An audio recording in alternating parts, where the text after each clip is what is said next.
वाज़वान में सबसे ज़्यादा ये वाली डिश मुझे बहुत ही पसंद है और वाज़वान इसके बिना अधूरा है। इसका नाम है गोश्ताबा। वाज़वान में जो है इसको मटन से बनाया जाता है, यहाँ पे हम बनाएँगे चिकन से। आज मैं आपको दिखाऊँगा चिकन गोश्ताबा आप घर पे कैसे बना सकते हैं।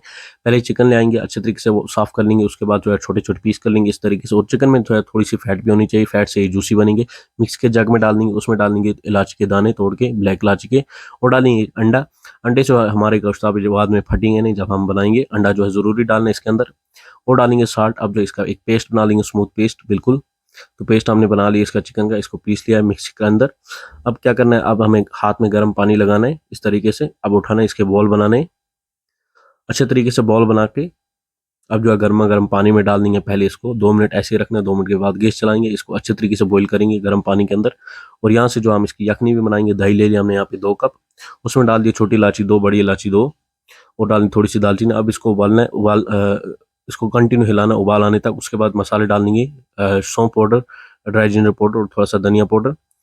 तो यहाँ से गोश्ताबे हमारी जो है बॉईल हो चुके हैं। अब इसको भी यखनी के अंदर डाल के पकाएंगे अच्छे तरीके से। और हमारी यखनी भी जो है थोड़ी सी गाढ़ी करनी है हमें। तो जब हमारी यखनी अच्छे से गाढ़ी हो जाएगी तो इसके अंदर डाल देंगे हम घी और अच्छे से पका लेंगे गोश्ताबे को भी इसके अंदर। ये हमने घी लाया और घी डाल दिया। घी के बाद डाल देंगे नमक, नमक कर देंगे बराबर अपने टेस्ट के हिसाब से। और डालेंगे ड्राई मिंट पाउडर, इसके साथ बहुत ही अच्छा फ्लेवर आता है इसका। अब थोड़ा सा और गाढ़ा करके तो हो चुका हमारा गोश्ताबा रेडी। अब जो हम इसको सर्व करने जा रहे हैं, तो बाउल ला के इसको सर्व कर देंगे। हो चुका हमारा गोश्ताबा रेडी। आप भी जो इस चिकन गोश्ताबे की रेसिपी को एक बार जरूर ट्राई करें और साथ में जो अपने चाहने वालों के साथ जरूर शेयर करें ताकि वो भी घर पे बना सकें गोश्ताबा। और साथ साथ में जो है चैनल को जरूर सब्सक्राइब करें और साथ में जो है बेल आइकन भी दबाएं ताकि नई वीडियो नोटिफिकेशन सबसे पहले आपको आए और आप हमारा हर एक आने वाला वीडियो देख सकें। और साथ में जो है अपना फीडबैक कमेंट बॉक्स में जरूर बताएं और ये बताएं आप हमारा वीडियो कहाँ से देख रहे हैं। बाकी मिलते हैं अगले वीडियो में, तब तक के लिए अल्लाह हाफ़िज़।